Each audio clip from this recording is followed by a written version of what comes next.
Meu nome é Lauren. Isso sempre soou pequeno dentro daquela casa enorme demais para os meus sonhos. Cresci observando em silêncio enquanto tudo girava ao redor do meu irmão mais velho, como se houvesse uma regra invisível que determinasse quem merecia ser visto e quem deveria aprender a ocupar o canto mais discreto da sala. Desde cedo, notei que cada palavra minha parecia chegar abafada aos ouvidos dos meus pais, enquanto qualquer frase pronunciada por Ethan ganhava peso e atenção imediata. Quando ele entrava contando sobre provas, professores elogiando sua inteligência, ou planos futuros no mundo do direito, todos interrompiam o que estavam fazendo para ouvi-lo. Eu podia passar minutos falando sobre um projeto da escola, uma ideia para um experimento, ou um livro técnico que tinha descoberto na biblioteca, ninguém reagia além de sorrisos apressados e distraídos. Às vezes minha mãe dizia que bonitinho, como se eu estivesse mostrando um desenho infantil sem importância alguma, e logo alguém perguntava a Ethan sobre suas próximas conquistas. Meu quarto se tornou meu único território legítimo. Era pequeno, quente, com paredes cobertas de recortes de revistas velhas de tecnologia e esquemas rabiscados à mão. Eu sentava no chão com ferramentas improvisadas e desmontava aparelhos achados no lixo eletrônico do bairro, como se cada parafuso solto fosse uma maneira de entender o mundo por dentro. Havia algo profundamente satisfatório em reorganizar peças sem função e dar a elas um novo propósito. Enquanto todos dormiam, eu ficava envolta pela luz da minha luminária fraca, consertando placas queimadas, testando pilhas gastas, montando circuitos simples só para provar, para mim, que eu conseguia. Quando meu pai entrava no quarto e me via naquele caos criativo, balançava a cabeça e soltava: "Você devia usar esse tempo com algo útil, antes de sair sem esperar resposta." Aquela frase ecoava mais forte do que ele podia imaginar, porque me fazia perceber que aquilo que mais acendia meu espírito era visto como uma perda de tempo dentro da própria casa. Ethan nunca precisava dizer muito para me diminuir. Bastava um olhar enviesado quando eu comentava alguma descoberta técnica ou uma ideia mais ambiciosa. Ele sorria e dizia: "Isso é só curiosidade, uma fase", com o tom de quem fala com uma criança incapaz de grandes feitos. Era sempre assim, comentários aparentemente gentis, mas carregados de um desprezo velado que me encolhia por dentro. Às vezes ele acrescentava: "Você devia pensar em algo mais estável, menos complicado", como se meu cérebro fosse pequeno demais para lidar com qualquer coisa maior do que uma rotina segura e limitada. Eu respondia com silêncio, engolindo a vontade de gritar, porque aprendi cedo que rebater era inútil. Ninguém ouvia quando eu falava alto, muito menos quando defendia meus sonhos. Eu vivia presa entre dois mundos, o da casa em que eu não era ninguém, e o da minha mente, onde eu já me enxergava criando algo grande. Nas madrugadas, deitada olhando para o teto, eu desenhava projetos invisíveis com os dedos no ar. Imaginava sistemas que protegessem pessoas, redes inteligentes capazes de prever falhas antes que virassem tragédias, softwares que tornassem operações complexas muito mais seguras. Não sabia ainda como transformar aquelas ideias em algo real, mas sentia no fundo do peito que aquilo não era fantasia vazia, era vocação. O problema era admitir isso em um lugar onde meus sonhos nunca encontravam espaço para respirar. Lembro nitidamente de um jantar em que tentei contar, pela primeira vez, o que eu sonhava em fazer. Expliquei, com palavras simples, como gostava de tecnologia e de segurança de dados, como queria estudar engenharia e trabalhar desenvolvendo soluções para empresas grandes. Mal terminei a frase, minha mãe comentou: "Isso parece muito complicado para você", enquanto meu pai completou: "Não se cobre tanto, Lauren, nem todo mundo precisa ser brilhante." E Ethan fechou com aquele sorriso de sempre, dizendo: "Relaxa, você ainda vai encontrar algo adequado ao seu perfil." Adequado. Aquela palavra me feriu mais do que qualquer insulto direto. Ela soava como um limite traçado antecipadamente para mim, como se já tivessem decidido até onde eu poderia ir. Voltei correndo para o quarto naquela noite e chorei em silêncio, escondida sob o cobertor, mas aquele choro não era fraqueza, era a semente de algo que começava a nascer. Entre soluços, fiz uma promessa que só eu ouvi: não permitiria que ninguém definisse a altura dos meus sonhos. Se não me davam espaço naquela casa, eu criaria meu próprio espaço no mundo. Se não me levavam a sério como filha, aprenderiam, com o tempo, a me respeitar como mulher. Não sabia quando isso aconteceria nem como, mas minha decisão estava tomada. Daquele dia em diante, passei a trabalhar em silêncio absoluto. Parei de pedir aprovação, parei de explicar meus interesses, parei de buscar reconhecimento em rostos que nunca quiseram me enxergar.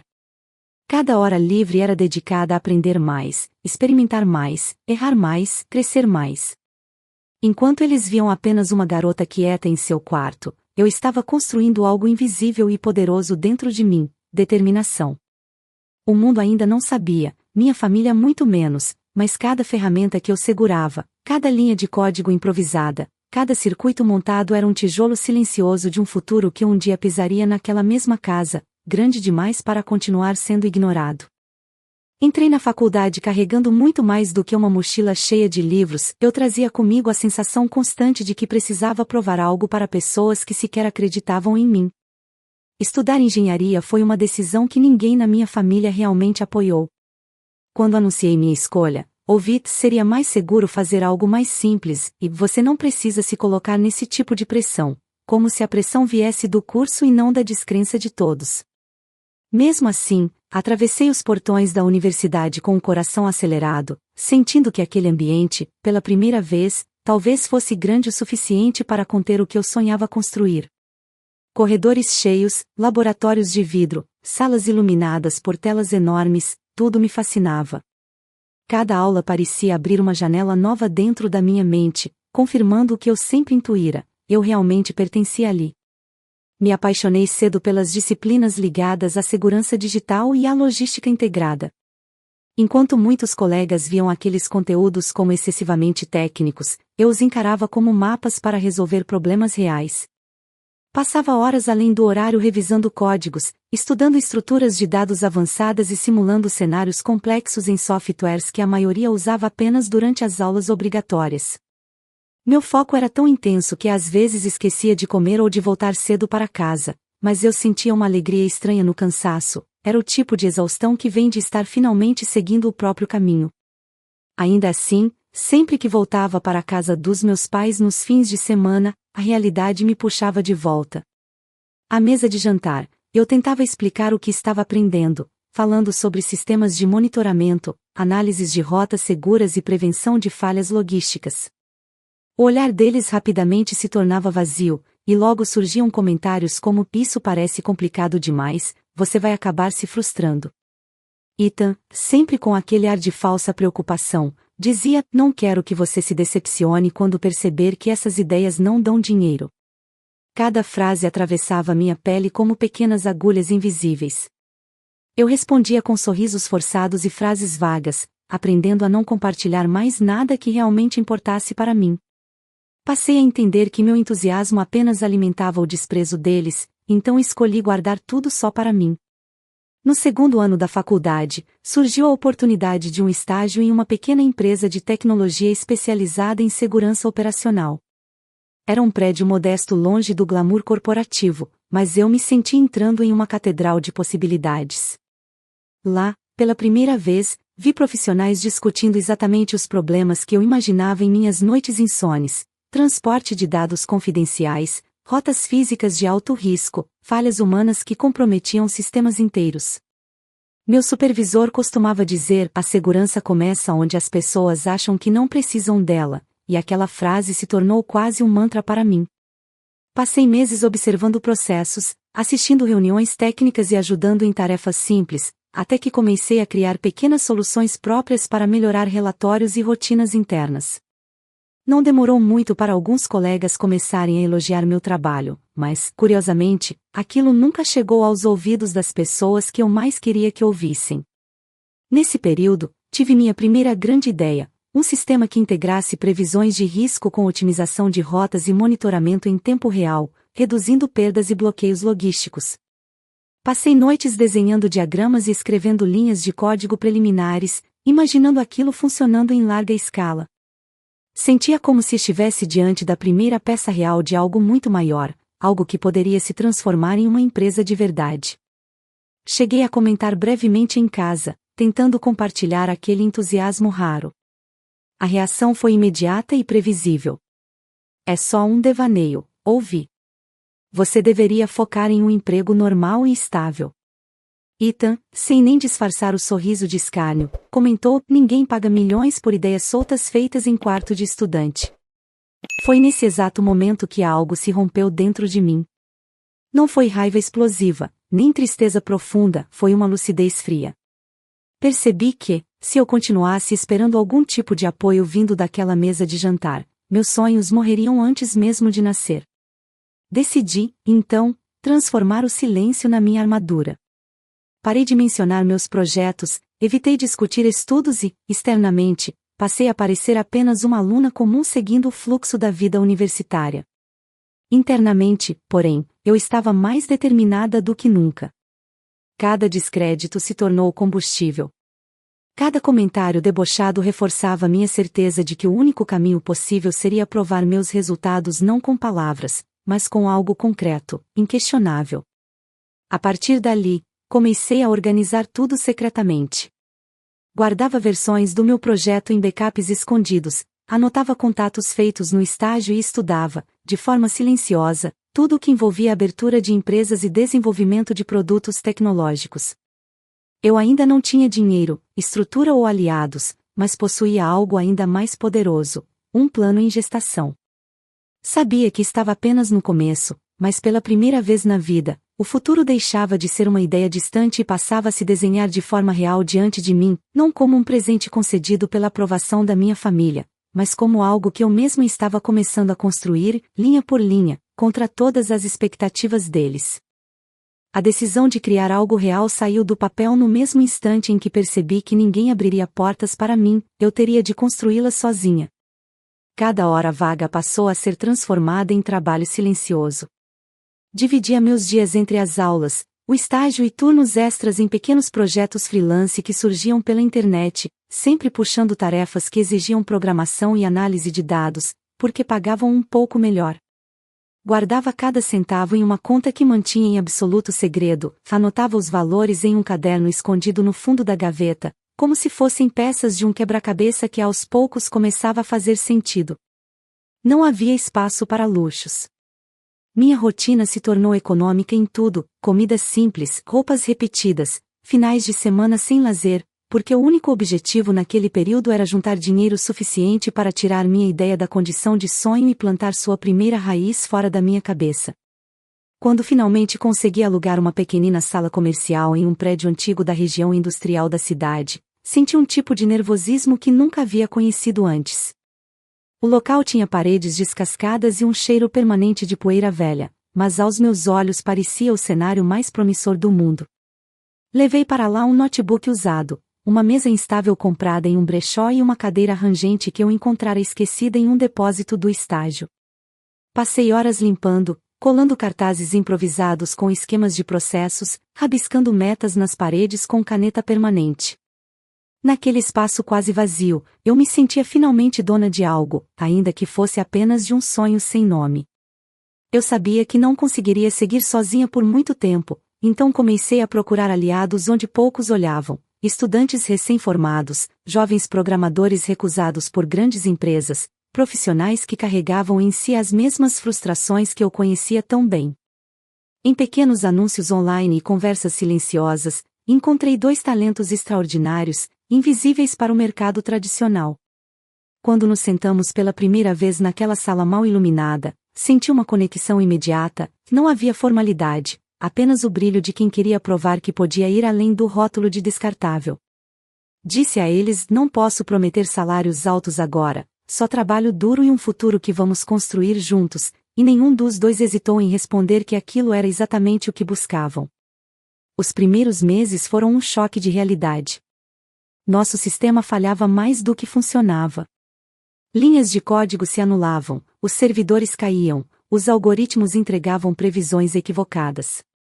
Eu voltava para casa quase todas as noites com os olhos ardendo de cansaço, a cabeça pulsando e uma pergunta recorrente ecoando dentro de mim: será que eles estavam certos? Houve dias em que a vontade de desistir pesava tanto que eu ficava sentada em silêncio, encarando a tela sem coragem de digitar mais nada. Mas então lembrava de cada riso contido, de cada frase condescendente, de cada olhar que me tratava como alguém pequena demais para sonhar grande, e aquilo reacendia minha coragem. Não por vingança, mas por uma necessidade visceral de provar que meu esforço não seria em vão. Passamos a testar tudo exaustivamente, madrugadas inteiras rodando simulações, refazendo estruturas do zero, descartando semanas de trabalho sem dó quando percebíamos falhas graves. Eu aprendia sobre liderança na prática, errando e corrigindo todos os dias. Aprendi a ouvir mais, dividir incertezas e confiar nas capacidades de quem trabalhava comigo.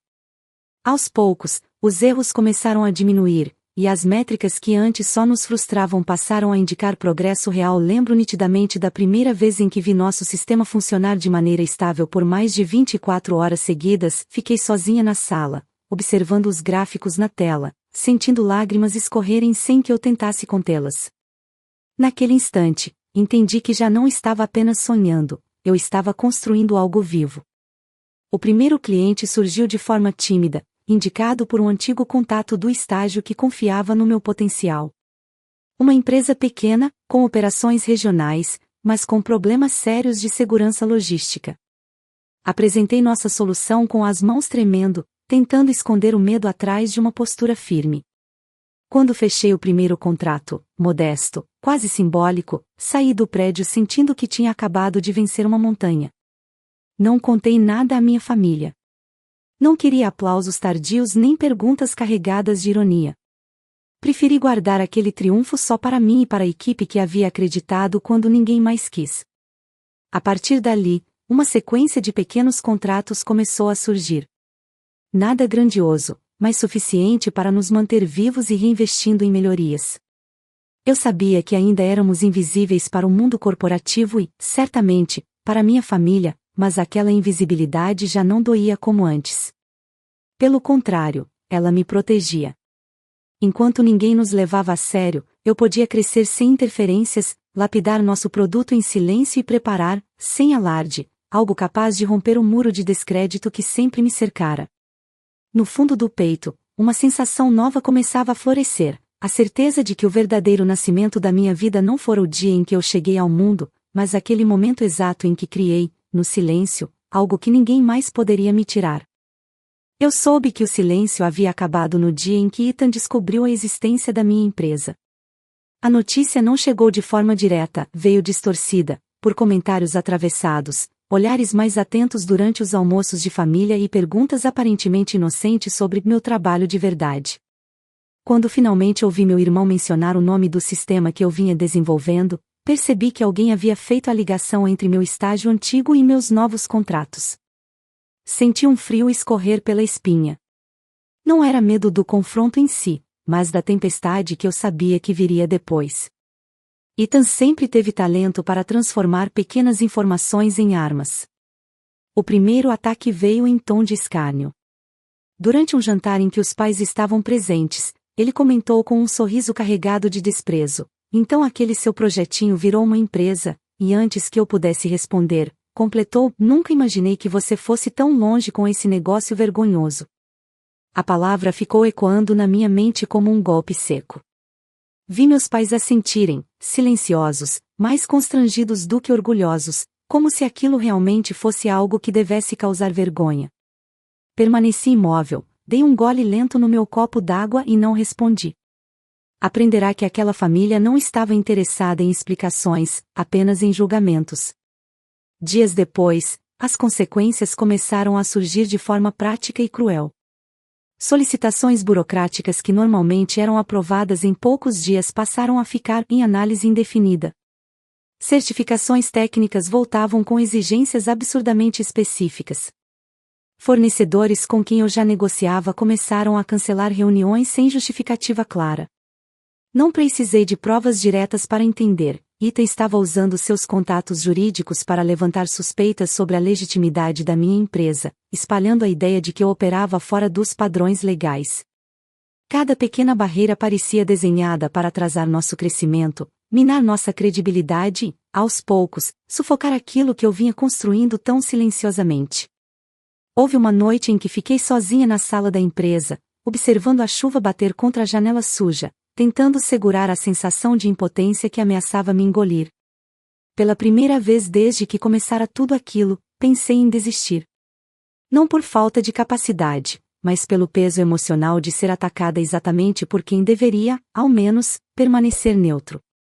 Os parentes, que nunca haviam levantado a voz para me defender quando eu era apenas uma estudante sonhadora, agora se mostravam dispostos a colaborar ativamente para me fazer cair. Aquilo doía mais do que qualquer falha técnica que já tivéramos. Era como se a própria ideia de eu vencer fosse uma afronta à narrativa familiar construída ao longo de décadas. Ainda assim, escolhi continuar em silêncio. Não procurei meus pais para tentar convencê-los de nada. Não confrontei Ethan nem pedi que recuasse. Em vez disso, transformei a pressão em foco absoluto. Se começaram a exigir o impossível, eu faria o impossível se tornar rotina. Revisei cada licença, cada certificado, cada linha de contrato. Contratei um consultor jurídico independente para analisar, ponto a ponto, toda a nossa documentação. Determinei que nossa empresa se tornaria não apenas regular, mas exemplar, um modelo de organização impossível de ser atacado sem que a mentira ficasse escancarada. Passei a trabalhar ainda mais do que antes. Chegava antes do sol nascer e saía depois que os últimos postes da rua já estavam acesos. Levava pastas para casa, revisava processos nas madrugadas e reescrevia procedimentos internos com precisão quase obsessiva. Cada vírgula precisava estar no lugar, cada assinatura registrada, cada teste devidamente documentado. Transmitia à equipe uma única ideia: perfeição não era mais um objetivo distante, era uma necessidade de sobrevivência. Disse a eles: se querem nos derrubar, vão ter que enfrentar o sistema mais limpo e sólido que já viram, e vi no olhar dos dois o mesmo fogo que ardia dentro de mim. Com o tempo, os ataques começaram a perder força. Onde surgia uma acusação informal, surgia também nossa resposta imediata com provas incontestáveis. Onde tentavam atrasar uma aprovação, apresentávamos documentações tão completas que os órgãos responsáveis não tinham justificativa para continuar protelando. Eu sentia que estava travando uma guerra silenciosa, invisível ao mundo, mas brutalmente real para mim. E, curiosamente, aquele confronto não me enfraquecia, me tornava mais precisa, mais firme, mais imune ao medo que antes me limitava. Mesmo assim, as feridas emocionais permaneciam abertas. Nos raros encontros familiares, o clima havia mudado. Não era mais indiferença, era tensão. Meus pais evitavam falar diretamente comigo, como se eu tivesse me tornado um assunto delicado demais, enquanto Ita exibia aquele sorriso vitorioso de quem acreditava estar apenas aguardando o momento final para afirmar sua superioridade. Eu suportava tudo em silêncio, mantendo os olhos baixos quando necessário, mas por dentro crescia uma certeza inabalável: eles estavam subestimando outra vez minha resistência. Cada noite, ao fechar a porta da empresa, eu tocava levemente a maçaneta e murmurava para mim mesma: vocês não vão me calar, como se aquela frase fosse uma âncora contra o mar de hostilidade que tentava me arrastar para trás. Mesmo não sabendo ainda como ou quando tudo aquilo se resolveria, comecei a sentir algo novo nascer dentro de mim, não apenas esperança, mas uma convicção profunda de que aquela tentativa de me destruir seria, ironicamente, a ferramenta que forjaria a minha vitória. O convite chegou de forma tão discreta que quase passou despercebido em meio a dezenas de e-mails diários. O remetente era uma sigla desconhecida, o assunto genérico demais para chamar atenção, mas algo me fez abrir aquela mensagem com mais cuidado do que de costume. Enquanto lia, senti o mundo ao redor diminuir. Uma grande empresa do setor de defesa havia analisado apresentações públicas do nosso sistema e solicitava uma reunião confidencial para avaliar nossa tecnologia em um processo competitivo. Meu dedo ficou suspenso sobre o touchpad por alguns segundos, como se eu tivesse medo de clicar e descobrir que tudo não passava de um engano. Quando finalmente respondi, tentando manter a objetividade profissional, minhas mãos tremiam levemente. Eu sabia que aquela poderia ser a maior oportunidade da nossa trajetória. A primeira reunião aconteceu em um prédio imponente, com corredores silenciosos e seguranças em cada acesso. Fui recebida em uma sala ampla de paredes de vidro, onde um pequeno grupo de executivos técnicos aguardava com expressões neutras.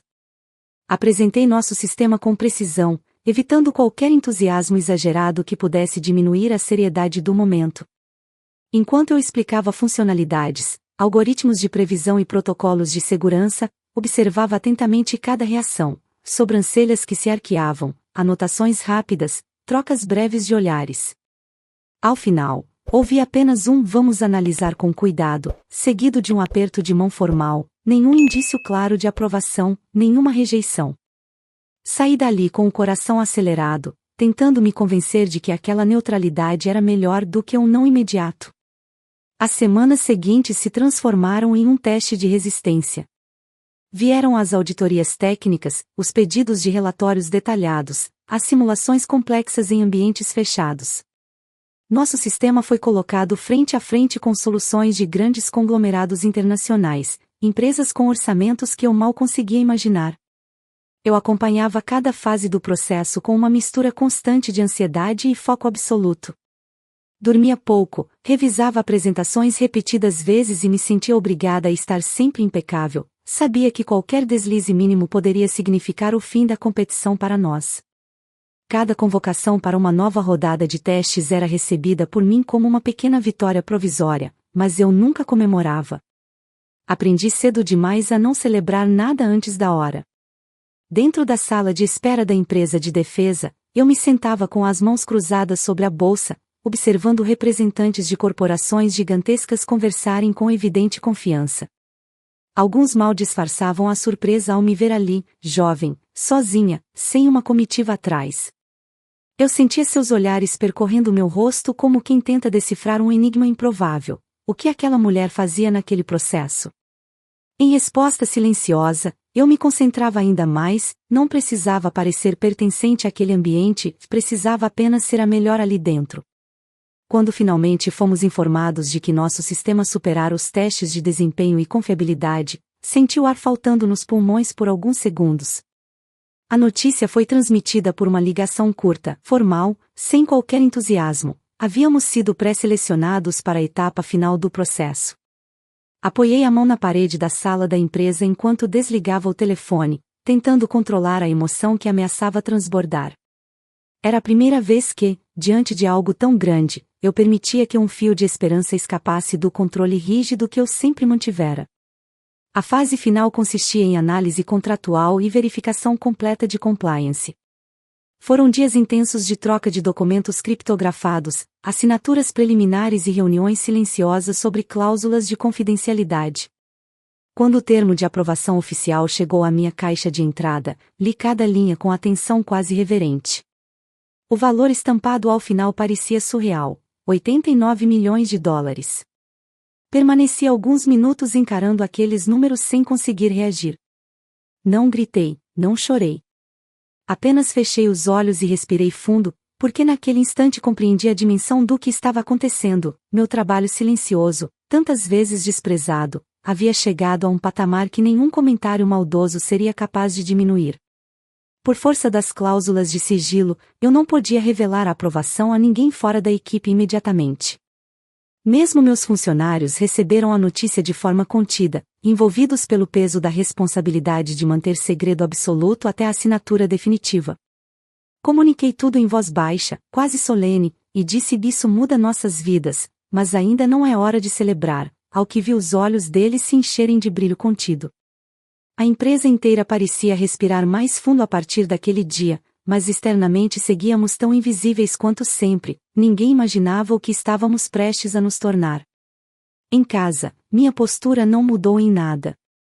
Continuei sendo a filha pouco comentada, a irmã de negócios questionáveis, aquela que não merecia ser levada a sério. Mesmo sabendo o que havia conquistado, guardei o segredo como uma joia oculta no peito. Em vez de sentir rancor, comecei a experimentar algo próximo de serenidade. Pela primeira vez, eu não precisava mais provar nada a ninguém. A verdadeira vitória já existia, mesmo sem testemunhas, e agora tudo o que me restava era aguardar o momento em que o mundo, e minha própria família, finalmente seriam obrigados a enxergar aquilo que sempre tentei construir em silêncio. Entrei no prédio do tribunal sentindo o peso de cada passo ecoar dentro de mim como se o chão fosse feito de pedra viva. O ar parecia mais frio ali dentro, denso, carregado de formalidade e tensão. Segurava minha pasta junto ao peito não como um gesto de insegurança, mas como se estivesse protegendo algo sagrado, a história inteira de tudo o que eu havia construído até aquele ponto. Os corredores longos, as paredes claras e o som distante de portas se fechando criavam um cenário quase solene, contrastando violentamente com o turbilhão de pensamentos que ameaçava me dominar. Sabia que aquela não seria apenas uma batalha jurídica, que era um embate silencioso entre a mulher que suportara anos de desdém e a família que nunca acreditara nela. Quando atravessei a porta da sala de audiências, vi meus pais sentados ao lado de Ethan. Eles mantinham posturas impecáveis, mãos repousadas no colo, expressões controladas, como quem assiste a um espetáculo cuja vitória já considera garantida. Ao notar minha presença, nenhum deles sorriu. Nenhum aceno. Apenas olhares rápidos que voltaram a se fixar em Ethan, o filho advogado, o porta-voz da família, aquele que sempre acreditaram estar do lado certo do poder. O contraste era quase cruel, eu sozinha de um lado, eles juntos do outro. Mesmo assim, algo dentro de mim permanecia estranhamente calmo. Sentei-me, mantive a coluna ereta e aguardei. O juiz entrou e iniciou os ritos formais enquanto eu observava cada detalhe com uma clareza quase desconcertante, o bater do martelo, o ajuste das roupas dos advogados, o ruído baixo das cadeiras sendo puxadas. Quando chegou a vez de Ethan, ele se levantou com uma segurança estudada, ajeitou o paletó e começou a falar. Finalmente vamos fechar seu negócio vergonhoso. Escutei aquelas palavras sem desviar o olhar, embora sentisse um leve aperto nas costelas. Vi meus pais assentirem em perfeita concordância, como se aquele fosse, para eles, o encerramento lógico de uma história que acreditaram nunca ter sido grandiosa. Não respondi. Permaneci em silêncio absoluto, respirando com calma, como vinha fazendo havia anos diante de cada tentativa de me diminuir. Ethan discursava com entusiasmo profissional, citando supostas irregularidades administrativas, questionamentos quanto à capacidade técnica da minha empresa e dúvidas quanto à nossa legalidade operacional. Cada frase soava como um ataque ensaiado, preciso, teatral e preparado para me pintar como uma empreendedora irresponsável que havia ousado ultrapassar seus próprios limites. Eu conhecia aquele olhar, não era apenas ambição jurídica, era satisfação pessoal de quem acreditava estar prestes a me ver derrotada publicamente.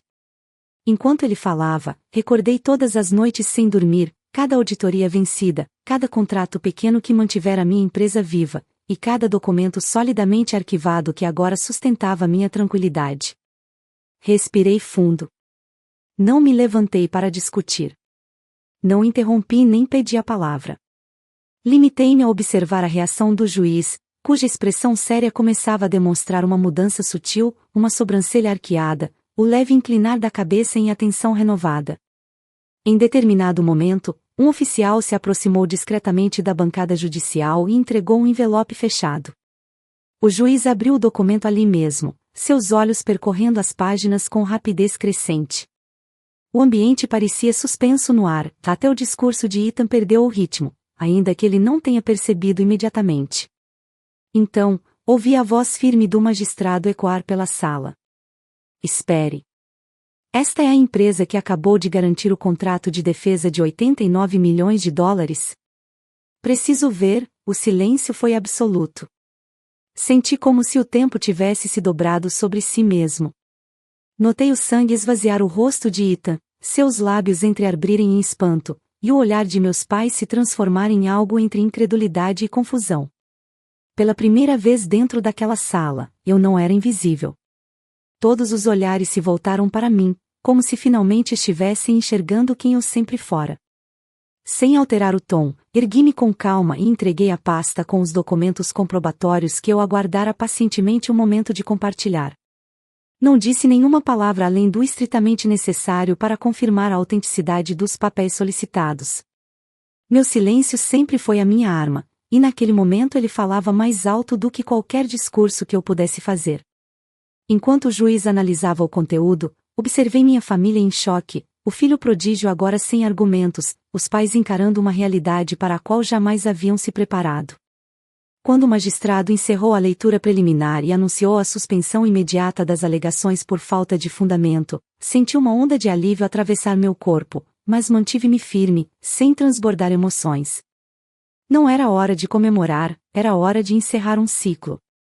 Ao recolher meus documentos e voltar a me sentar, encontrei o olhar de Ethan pela primeira vez sem o véu de superioridade. Ele não via mais uma irmã pequena, via uma adversária que o havia superado sem sequer entrar no jogo de humilhações que ele tentará impor. Eu, por minha vez, compreendi ali algo essencial. Minha vitória não vinha apenas do contrato milionário, mas de ter vencido, em silêncio, o desprezo que por tanto tempo tentará me definir. Saí do tribunal sentindo o ar da rua tocar meu rosto como se fosse a primeira vez que eu realmente respirasse sem peso algum no peito. O barulho dos carros, o murmúrio apressado das pessoas passando pela calçada, tudo soava diferente, não mais distante, mas finalmente parte de um mundo em que eu tinha um lugar legítimo. Afastei-me alguns metros do prédio antes de parar e fechar os olhos por alguns segundos. Não havia euforia, não havia vontade de gritar ou chorar. O que tomava conta de mim era algo mais profundo, uma paz que nascia da certeza definitiva de que eu não precisava mais provar nada a ninguém. Meus pais demoraram a sair. Quando finalmente os vi atravessar as portas de vidro, caminhavam lado a lado, mas sem o orgulho altivo que costumavam carregar. Aproximaram-se devagar, quase tímidos, como se o peso da própria incredulidade tivesse envelhecido seus passos em minutos. Minha mãe tocou levemente meu braço, a voz frágil dizendo: "Nós não sabíamos", e naquele instante compreendi que não se tratava de ignorância, eles sabiam que eu existia, apenas escolheram não enxergar quem eu realmente era. Não respondi com amargura, limitei-me a encará-los com serenidade. Disse apenas: "Agora sabem", e continuei andando. Não havia mais espaço em mim para longas explicações, eles teriam de conviver com o arrependimento em silêncio, assim como eu havia convivido com o desprezo por tantos anos. Ethan permaneceu distante. Encostado a uma coluna da fachada do prédio, ele observava tudo como alguém que acabará de perder uma identidade inteira. Pela primeira vez, não havia arrogância em seu olhar, apenas confusão e um ressentimento contido. Quando cruzamos brevemente os olhares, vi o irmão que sempre precisou se sentir maior para existir, agora diminuído pela própria soberba. Ele não disse uma palavra. Talvez não soubesse como falar comigo sem o escudo da condescendência que sempre usará. Eu também não disse nada. Não por desprezo, mas porque finalmente compreendi que nossa relação nunca seria de reconstrução, era de encerramento. Cada um seguiria caminhos distintos, e isso era suficiente. De volta à empresa, encontrei minha pequena equipe reunida, segurando a atenção como quem espera a confirmação de algo monumental. Ao entrar na sala, vi os dois se levantarem imediatamente, os olhos cheios de expectativa. Sorri pela primeira vez em muito tempo e disse: "É oficial". Nada além disso foi necessário. O silêncio que se seguiu foi quebrado por abraços contidos e risadas nervosas, não havia gritos, apenas uma emoção reverente por tudo o que havíamos atravessado juntos. Anunciei, então, os planos de expansão, novos setores de pesquisa, contratação de talentos que, assim como nós um dia fomos, haviam sido ignorados pelo mercado.